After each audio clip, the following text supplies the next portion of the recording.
الرحمن الرحيم. اهلا بكم في قناه ست البيت. النهارده ان شاء الله هنعمل مع بعض البطاطا المشويه. قبل ما ابدا الفيديو عايز اشكر من داخل مصر وخارج مصر كل الناس اللي بتتابع القناه وربنا يوفق الجميع. بص يا ستي، انا جبت هنا دول 3 كيلو بطاطا. ماشي، انت لما تحبي تشويها بتجيبي اللي هي ايه المتوسطه دي. ماشي، لو الكبيره بتقسميها نصين حسب ما انت عايزه. انا بخليها صراحه كبيره ما بيهمنيش يعني. ماشي، تمسكي بقى البطاطا تبقى وشها الاول في حاجه كده، وبعد كده بتقعدي تغسليها كده اهو. طبعا انا بقول للبنات المبتدئين اهم حاجه في البطاطا تكون ايه، تغسليها كويس. نغسلها كده تحت الميه الايه الجاريه كده.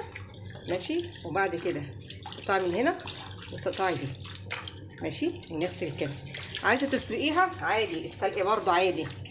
انت بتجيبي البطاطا بترصيها في صينيه او في حله.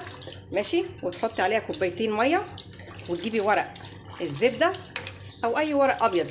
ماشي، وتبليه ميه وتحطي كوبايتين الميه الاول على البطاطا وشويه ونص كوبايه سكر من فوق. وبعد كده بتحطي الورق وتلفيها كده كذا ورقه من فوق وتغطيها وتحطيها على نار هاديه بقى. تقعد نص ساعه على البوتاجاز على نار تكون هاديه خالص. ماشي، هنغسلها بقى ونيجي مع بعض. غسلناها 3 مرات. ماشي، الميه بقت رايقه ازاي. ماشي، نغسلها برضه كده. هنغسلها بقى ونيجي مع بعض. البطاطا اهي هنرصها بقى. ماشي، ونسيبها تستوي ونيجي مع بعض. احنا كده حطينا المشويه. انا عايزه بس اوري للبنات يعني المبتدئين بنجيب بقى بطاطا كده في صينيه صغيره او طاسه. ماشي، ونجيب بقى السكر وتحطي كده عشان تديكي الكرمله بتاعت اللي هو بيبيعها في الشارع. ونجيب كوبايه ميه ونحطها كده. ماشي، بالمنظر ده. وهنجيب كمان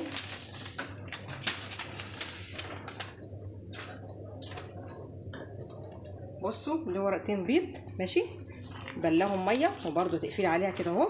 ونجيب غطا ونحطها على البوتاجاز ونخليها النار متوسطه. ماشي، هتقعد لمده نص ساعه ربع ساعه حسب النار اللي عندك. ماشي، وتظبطي النار يعني. هنسيبها بقى على البوتاجاز ونيجي مع بعض. دي البطاطا اللي احنا سلقناها. شايفين الصوص اللي نازل منها بقى، شويه السكر اللي احنا حطيناها وكرملها. وشوفوا بقى شكلها عامل ازاي ما شاء الله. هي كده بصوا استوت ازاي. بصوا شايفين البطاطا المشويه، شايفين، وبألف هنا وشفا.